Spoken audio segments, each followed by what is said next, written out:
Welcome to another edition of Sites Unite. My name is George Phillips with oilpressure.com. And I am Paul Dalby with fieldof33.com.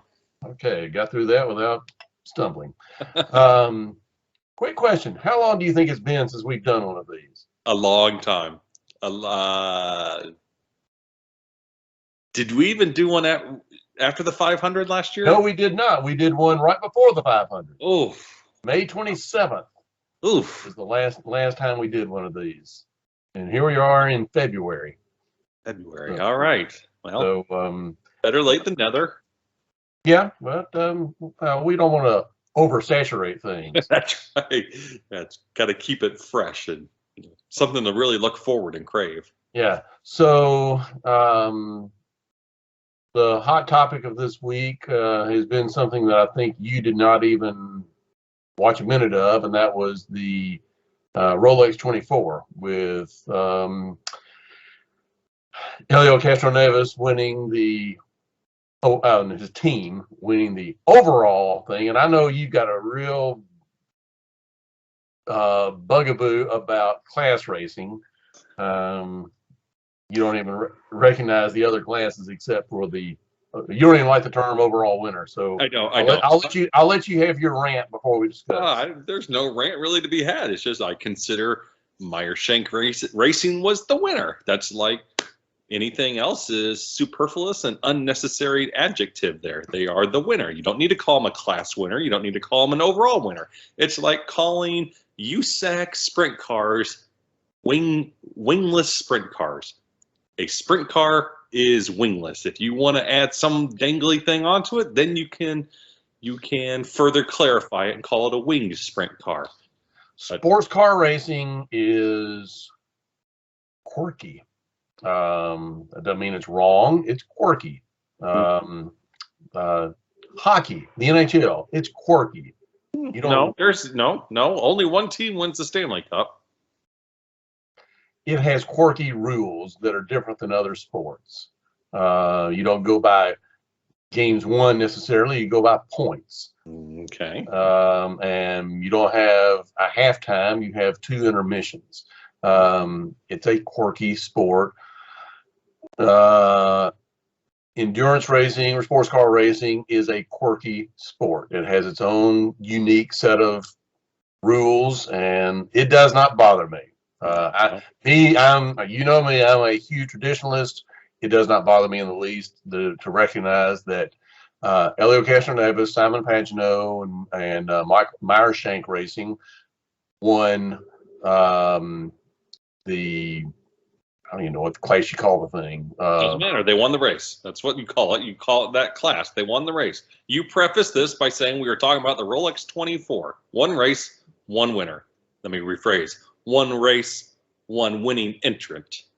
I don't want to Simon Pagenaud or Helio or either of the other 2 gentlemen. That I think it's called LMP1, and then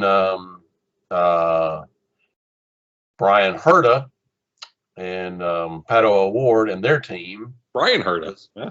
Did I say Brian Herta? You did say Brian.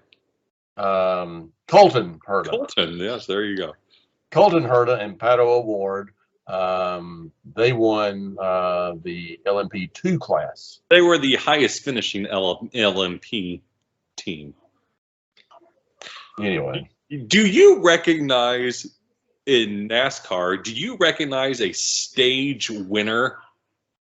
No, that's stupid. Yeah, exactly. They just happen to be leading at one particular point in the race. No, but they're all the same type cars. The highest finishing cars. I mean, you cannot run when you're running a 24-hour race. You can't run like 4 days of racing and have one group of 15 cars running for 24 hours, and then the next group of 15 or whatever it is go the next 24 hours. No, just do it all together. Have them all share the track. It adds some a unique set of challenges as the much faster cars have to weave through and just deal with the traffic of the much slower cars. What class did AJ Foyt and Dan Gurney win at Le Mans '67? I don't know. Exactly. Nobody cares what class they won. They won the race. That's all that matters. Probably the top class, whatever that was called then. That's right. That's the only thing that matters. What, are you getting paid by Coca-Cola for this? No, but if I was, It was a straight Kurt Busch thing. You wait till it comes on there, then you show the. You didn't turn the logo right though. No. Well, you really need to work on your logo. There you opening is, where I see the Coca-Cola. But notice it is Coke Red. It's not Diet Coke or some other god awful invention. It's real Coke. Just like you only drink real Budweiser. This is true. In a red can or bottle. This is true. So speaking of stupid, because you did mention NASCAR, what are your thoughts on this upcoming race at the LA Coliseum this weekend? Well, put it this way. They're putting an Ice Cube concert in connection with this. That tells you all you need to know. This has nothing to do with NASCAR being NASCAR. This is them. I don't know why they haven't learned from the last, 25 years that Southern California really doesn't care about them. And you could take it to Fontana. You could take it to Riverside before that. You can take it to the Coliseum. They're going to be they maybe have a sold out house now. It'll be forgotten about, and it won't make any inroads there, and it's going to be a ridiculous race. I think it is too. It's just I'd like to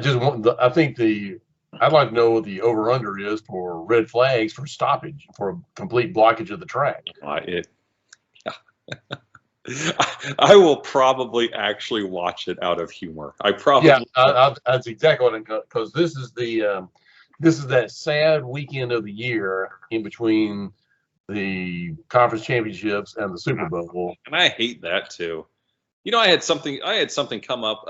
It's probably been 2 weeks ago now, I bet, where, in this godforsaken land that I live in, where all anyone talks about are the Bears. And it was like the anniversary of the Bears winning the Super Bowl.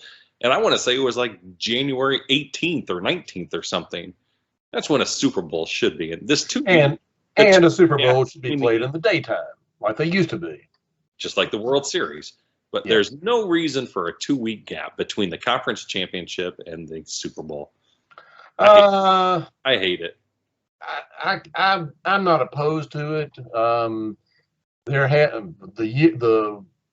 year that the Titans went to the Super Bowl, our one and only, that was one of those odd years where there was no gap, and everybody here felt like that Titans got cheated of some of the hype. So you don't need 2 weeks of hype, period. Well, apparently the NFL. What do you learn in a second week that you can't learn in the first week? Well, we might learn about Exactly. I'm trying to think of his name.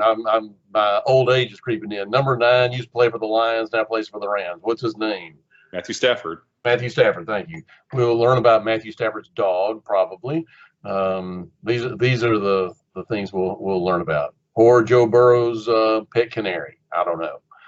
But anyway, I'm not opposed to it. Kind of gives us a little bit of a rest because it's been, three weekends of playoffs. Nope. I oppose it from a standpoint of I oppose anything that's done strictly for a money grab. Same reason I oppose stupid jerseys for professional and college sports teams that are done nothing more than to make Nike a little extra money. For instance, your hideous black Tennessee Vols uniforms and my horrendously ugly gray Illini football uniforms. The only positive thing I will say about Tennessee's black uniforms is that they look better than the old smoky grays that they had under Bush Jones. Those things were just so hideous. Did I not see once upon a time that either Duke or North Carolina wore like a green jerseys a couple years ago, basketball? I swear. Oh, basketball? Yeah. Maybe it was. Sometimes that when sometimes teams will do that for St. Patrick's Day. Yeah, well, it's still stupid. It's nothing more than to make Nike a few extra dollars. I agree, but It's the same way. But it offends me that Tennessee wears black uniforms because our colors are orange and white. Exactly. There's no black, no gray, no Columbia blue. It's orange and white. Period. Yeah, there's no gray in Illini's orange and blue either. So for that reason, if no other, I oppose 2-week gap between the Super Bowl. There's just no need for it. Okay. So anyway, 13-hour pregame show before the Super Bowl. That's all you need to see. Just like I was not upset that the guys on CBS got blasted out at the halftime show. I actually missed the halftime show.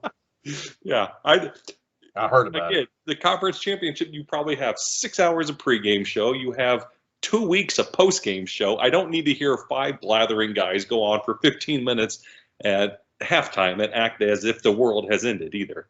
12 minutes. What's that? 12 minutes. That's what an NFL halftime is. No, it was probably longer for the conference championship. No, it is longer for the Super Bowl, but not for the conference championship. Anyway, back to racing. Oh, yeah, you're right. So we are, hard to believe, but here we are in February, and we're racing at the end of this month. Yes. St. Pete. You're not going, are you? I am not, no. I don't think we are. Mainly, we've been looking at hotels down there. Outrageous. $400 a night. Yeah. So wow. we were looking at possibly mixing in a Florida trip with the, stay a few days afterwards. I just don't think we can do it. Just financially, just can't do it. So I'm afraid our first in-person race this year is going to be Florida. Is going to be Barber, which this year is in the month of May. Kicks off the month of May. That's right. Yeah, it's a good way to do it, but normally you'd like to have a race or two under our belts before heading into May, but probably not going to do it this year. I've never been to Texas. Probably not going to make it this year. Long Beach, I really want to go. I had said last year that this year we might, but I thought COVID will be completely behind us, and I think that I think it'll happen. But I think being in California, I think there's still going to be some fairly strong restrictions, and so if I go to Long Beach, go to the trouble to go there, I want to do it right, where it's full-blown Long Beach, not something scaled back for COVID. So we're just going to wait until we can experience the full thing. Yeah, I'd love to get back to Long Beach too. Long Beach is just so big that I went once in 2014, and I was there all weekend, but I just felt like I was only able to absorb a small portion of it. I feel like that's one of those races that's so big and so expansive. You really need to go 2, 3, 4 times before you start to feel like you've really taken in the whole event. It's a great event. I've never been. We've been to a couple of California tracks. We went to Fontana one year and went to Sonoma. Have not been to Laguna Seca, but I really want to go to Long Beach, mainly just to check it off my list. I really want to go, but not going to be this year. Yeah. No, I agree. It would be fun to go to, and my wife and I actually talked about going a few years ago, and then I think that was probably the COVID year, and it would have been before that. I forget why we didn't end up going. Turned out lucky that we didn't, because I think that for whatever reason it was quite cool that year, and yeah, it's one I want to get back to though. It'd be a good race. Or so, good say. Racing usually is kind of terrible, but the event itself is good. It's an event. This is like Nashville, at least what Nashville was last year. Great event. Racing, not so much. I enjoyed it, had a blast, but I'm not sure I would have enjoyed watching it on television. Yeah. Not by the time you hit the 4th hour of it, no. Yeah, but I'll promise you, if you couldn't tell it, because I know they can do tricks with the TV cameras, but by the time that race ended, it was dark. Yeah, that's what you had said. And um, month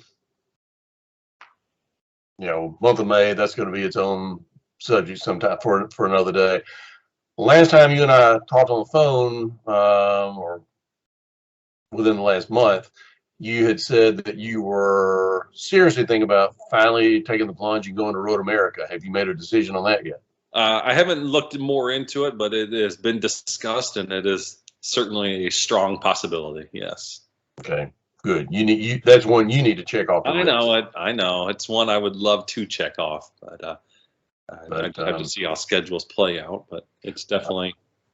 And I know I'm finding ourselves sort of talking about the upcoming season, but at least races, not necessarily what to expect in them, but kind of jumping around here. But Toronto is another race that I had hoped to attend one day. I'm afraid that it may not happen this year, and I think if it does happen this year, it's going to be full of restrictions, and I'm afraid that this year may be it for Toronto. What are your thoughts? I think you're probably pretty close to right on all those accounts. Ontario, they're not as bad as we are in the States, but their tolerance is not near as high as ours is in the States either. Things are looking better now. I think they're looking better across the board. And I think Ontario just eased some of their lockdown restrictions this week to reopen gyms, restaurants, barber shops, whatnot. They've eased restrictions on indoor and outdoor gatherings, but they're still only, I think outdoor gatherings are maybe 500 people or 50%, something like that. So certainly not near enough to put on the race. But I mean, we're what, 4 months? 5 months. 5 months out. So, kind of in the same vein with the rest of us are kind of feeling it's like, okay, maybe we're over that hill now. And if we don't have another variant come along and crush our dreams again, maybe we can start to finally get back to some normalcy. And I think, in the next couple months, that'll tell if Ontario will continue to go down that road. So I think there's a good chance Ontario will allow this to happen relatively restriction free. That's my hope. But as you said, I won't be surprised that this is the last year either way. I think that it's not so much that IndyCar is worn out, it's welcome there. I just feel like there's been so much development in that area with that new hotel. Things just seem to be closing in every year. Yeah, I think the track is starting to smother. Yeah, right.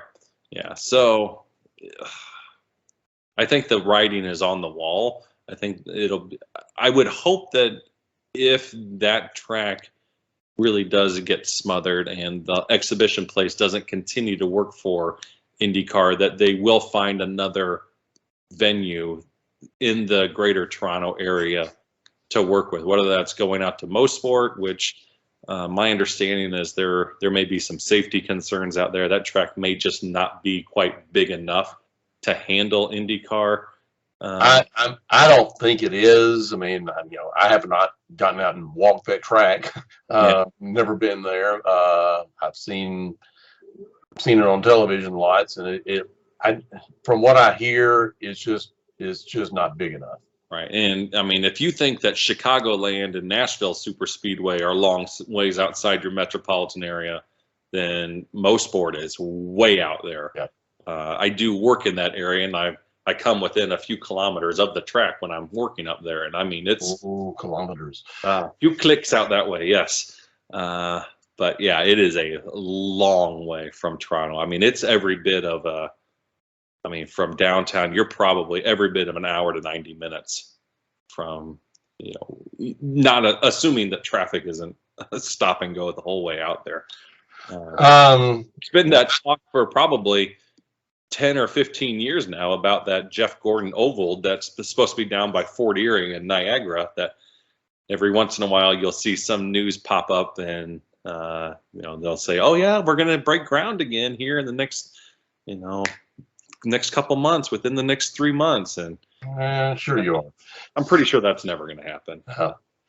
So anyway, that's 5 months out. I think the races we're gonna definitely go to. I'm gonna try to work something else in there, but our usuals, Barber, the month of May, all 3 weekends at Indianapolis, Road America, just because we like Road America. I would like to possibly go to Iowa. Need to get to Iowa for the doubleheader. I finally picked up Iowa as a state back in 2020 for the first time in my life. So that got me up to 48 states now. But I had never been to Iowa until about a year and a half ago. But I would like to go to that track. I know it didn't run last year, but they put on some good shows there before. But who knows what the future holds beyond this year? NASCAR still owns that track. They may decide, no, we don't want to rent it to you anymore. So I don't know. I would like to go before it goes. Strongly recommend that you get there. And it is a doubleheader at least. Makes it worth your time to go for sure. Yes. So we're going to try to maybe do that. Then and I don't have the schedule in front of me, but I know and I said I probably wouldn't go, but we'll probably go. That doubleheader weekend of the Brickyard weekend. Yeah. When IndyCar is treated as the redheaded stepchild. Yeah. It's just I can't do it. A lot of people have said that I'm just finding something to complain about. There's no big deal. To me, it was a big deal when I've been going there all my life, and when I walk through the garage area, I expect to see Indy cars being worked on in the gasoline alley garages. I don't expect to see them under tents in the museum parking lot. Yeah, getting back to kind of our Super Bowl talk, it would be like, I don't even know who the home team is, but the Rams playing. The Bengals are the home team. Yeah, so the Rams are the visiting team in their own stadium for the Super Bowl. Yeah, it doesn't compute with me. Same with IndyCar having to work out of their transporters, not their haulers, or maybe they do. NASCAR has haulers. IndyCar has transporters. Yeah, no, I can't do it. I can't watch Indy cars be but citizens at their own house. But we'll probably still go. Although we'll probably do what we did last year and go to the IndyCar race on Saturday and not go to the NASCAR race on Sunday. Yeah. But then of course we'll go to the Nashville race, Gateway.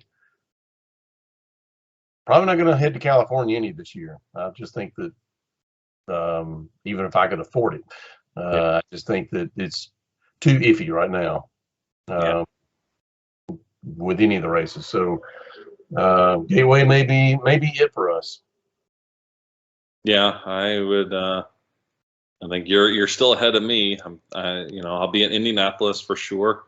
Like you said, trying to get to Road America. I already have a hotel booked for Iowa, and the expectation that I'll hopefully be going.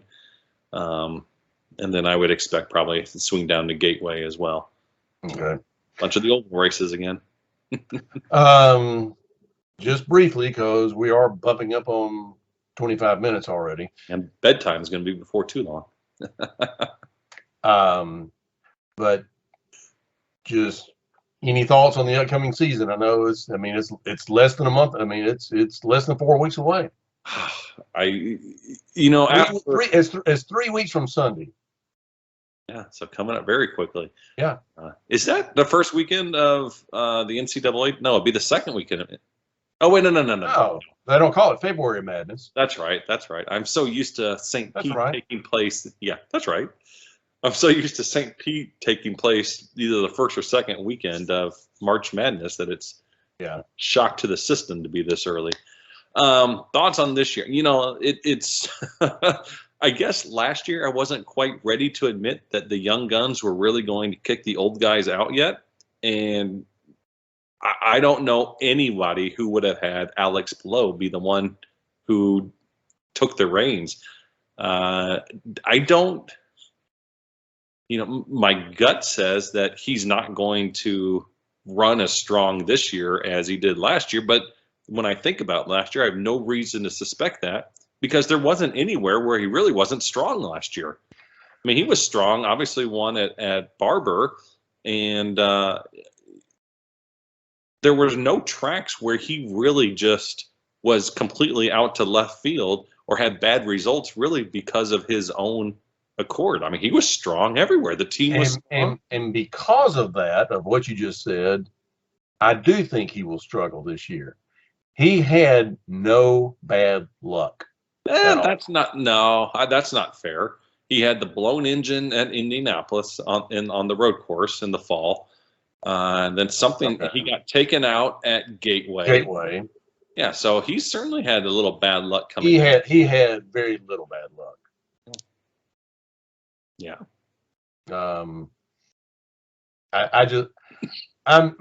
I'm still not sold. Maybe that's just me being reluctant to hand over the whatever you call it, the baton to the 20-somethings. But I'm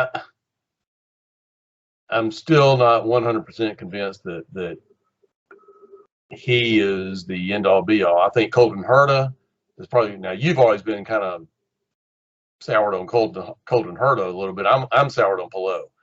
My wife loves Palou. She thinks he's great. I'm just not a fan nor a believer. Yeah, I don't want to say I was soured on Herta. I just took the trust but verify approach that, I knew he was good. He showed he was good from the beginning, but I never was quite convinced that he was the total package. And I don't know that we've still really seen that he's the total package on the ovals yet. No.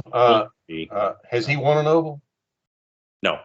He ran very strong at Gateway last year, led very early on before he had the half shaft break on him, shortly before that pit stop. But I can't think off the top of my head a standout oval race that he's really had. Not to say he hasn't. I just can't think of one off the top of my head. And somebody will probably point one out. But I think that now this time last year I was saying this driver is not going to do squat, and while everybody loved him, and I not to pat myself on the back, but I turned out to be right, and that's Scott McLaughlin. However, I think he's going to be much improved this year. I think he'll win a race. I mean, he's not going to compete for the championship, but I think he will win a race somewhere this season. I won't be surprised, but I also wouldn't be surprised if he continues to run, 5th through 8th, 9th consistently.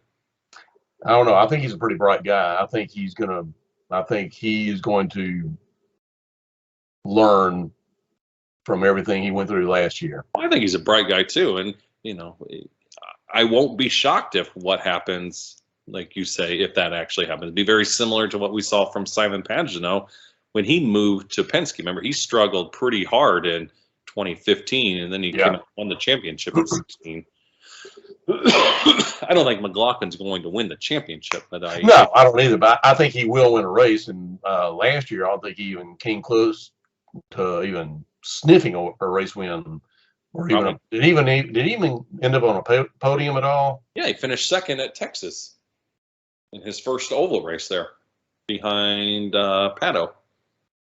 Okay, I don't remember that, but I think he ran fairly strong in the 500. I don't know that I would say he was a contender for the win, but he certainly ran competently. Okay. But I think he's going to have a much improved season. I think Palou is going to take a step backwards. Well, he he either repeats or he has to take a step back. Well, true, If you're but number one, that's your only option. okay, then he'll take a significant step backwards. How's that? Okay. I don't think Dixon's done yet. He may not win the championship, but I don't think he's going to be silent like he was for the last 2/3 of the season, No. like he was last year. Um, Newgarden? I think Newgarden will be solid. I think Newgarden will have the best season of the Penske drivers, which isn't saying much because I don't think Will Power's. I think Will Power's days are definitely good. Days are definitely behind him. He'll contend for the championship. I'm not ready to hand it to him yet. I haven't really thought about who will win the championship. He'll be a contender. Who? Newgarden. Oh, okay. I thought you said who are we talking about? Well, you had bounced around to a few, and then you ended up with Will Power saying that his days were great. And then I thought you were going to say that he was the contender. I think you weren't listening, but Probably not. Probably not. How do you think the revamped Meyer Shank Racing is going to do? I don't know. I really don't know. I feel like they're going to be strong. I think that Elio still has a lot to prove. Even as a 4-time Indianapolis winner now, I still think he has a lot to prove. I don't think he much cared for the way he was put to pasture by Roger Penske. I think he would love nothing more than to continue to stick it to Penske, no matter what he says in the media and the good words that he says about his time there. And I think Pagenaud probably feels the same way. Well, as they were saying on trackside the other night, the last 14 months have been pretty good for Elio. He finally won his IMSA championship. He won the Rolex 24 in 2021. His fourth Indianapolis 500 win in 21, and then started this year off with yet another Rolex 24 win. So he's definitely shown that he's not washed up. No, I don't think so either. So, what is he now? 46? I think he'll be 47 in May. So certainly I shouldn't be one to cast stones, but I do start to wonder at what age does his physical stamina for a full season start to affect him? I mean, is he physically able to manhandle these cars a full season against the young guys? These are not easy cars to drive by any stretch of the imagination. And they're getting heavier all the time. They're getting heavier all the time. And, Elio is in exceptional shape, but at some point you have to realize 46, 47 years old, competing against guys literally half your age or younger. Literally. That's a tough road to hoe there. And yeah. But me being in my ripe old age, I'm always pulling for the old guys. Well, I think if there's anybody that whether it's Elio or Kanaan, I mean, they're both physically as good as they're going to be, but that's just a lot to ask. And have Meyer shown that they can win consistently on different tracks? They haven't really shown that yet. They've shown that they can run strong with Harvey. They did on a number of tracks, but never were they able to make that brings up a good point. Do you think Harvey had a habit of qualifying well, racing well at the start of a race, but he had a habit of fading in the second half of a race? Was that Harvey or was that the team? I guess we're going to find out. Yeah. I don't know. There were always circumstances. It seemed like there were often questionable strategy calls that really hurt Jack Harvey on a number of events that you can't put that on the driver. I did hear some rumblings when we were at Road America this past year that the rap on Harvey was in the paddock that he didn't know how to manage his tires. Could be. I don't know. I'm not that much of a tire engineer to know how you should manage or not, but that was what I kept hearing people say when we were up there. It's the rap on Pato too. There's another question for you. Are you buying McLaren stock yet? No. Nope. No. I think I'm with you on that. I think I do agree with you. I'm just not ready to buy on McLaren yet. I want to, but Pato certainly ran strong last year. I mean, he's got a lot of talent. He's very talented. And I don't say this in a bad way. I think it's all by the seat of his pants. Mm-hmm. I think he's like Eddie Sachs. Eddie Sachs didn't know a thing about setting up a car, didn't know anything other than how to drive fast.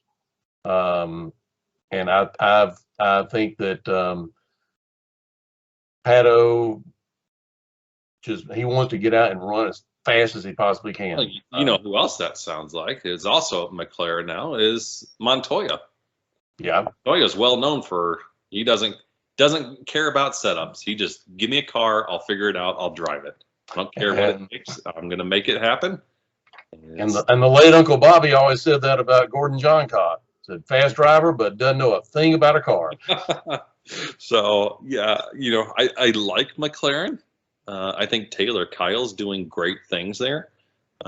They certainly have they're saying all the right things. They're doing all the right things.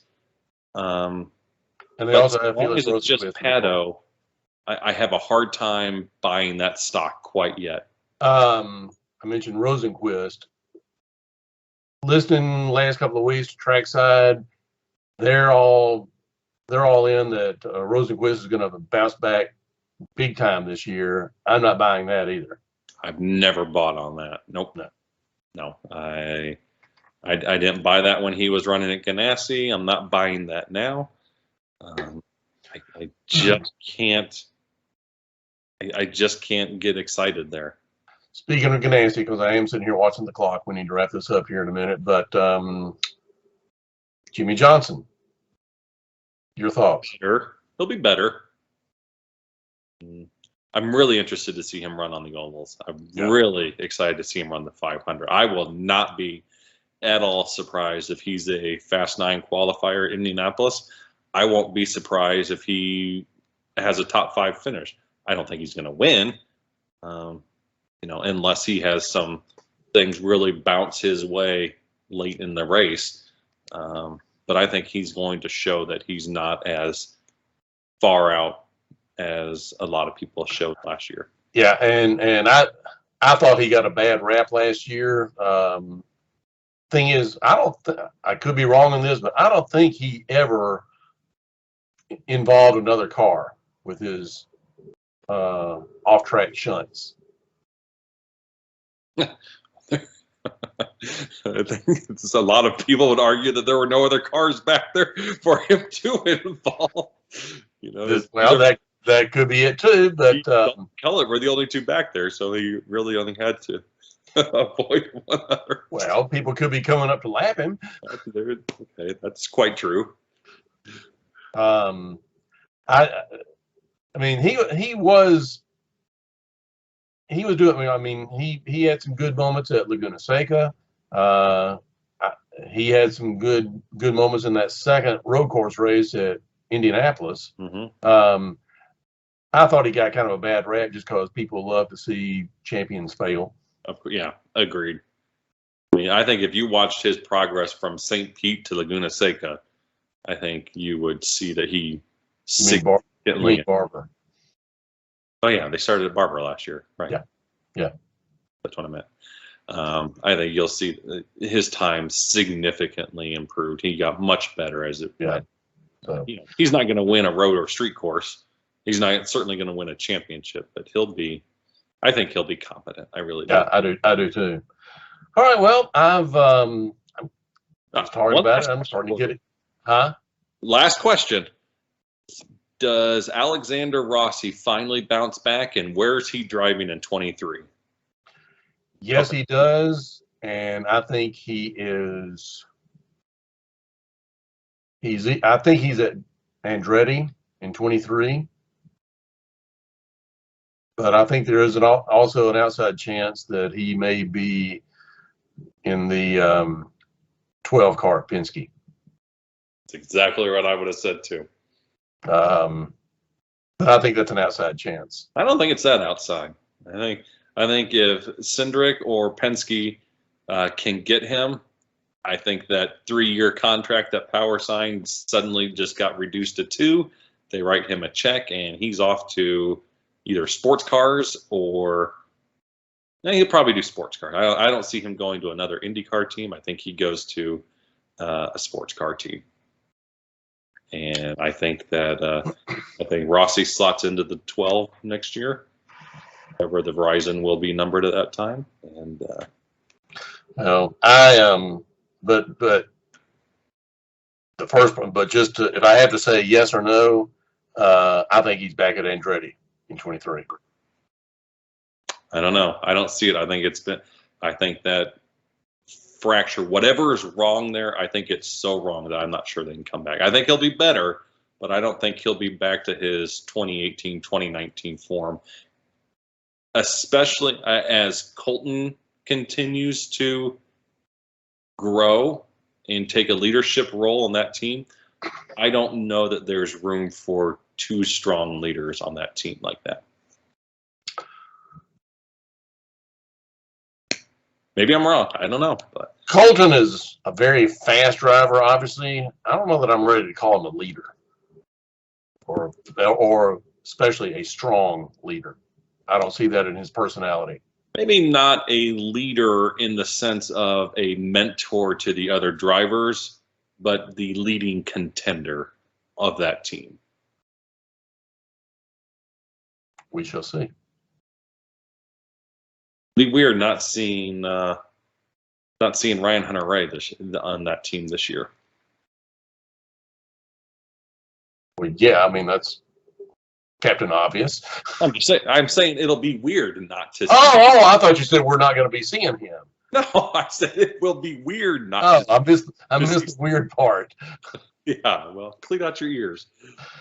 To see Grosjean in a DHL car, it's gosh, how long has it been? Since 2010, 2011? Do what?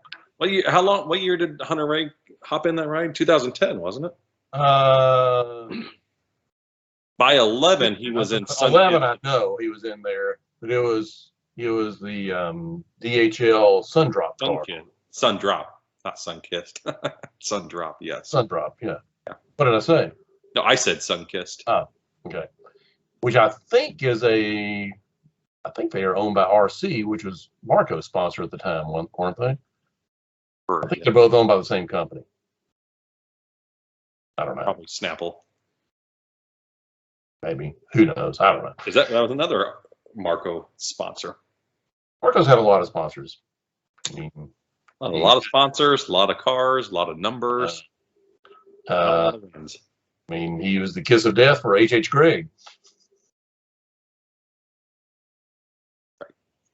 All right, we'll leave it there. All right. Well, I've gotten excited for racing season. I mean, not that I wasn't, but it's kind of good to talk it all out. And as usual, it's just talk freely. And no idea what we were going to talk about.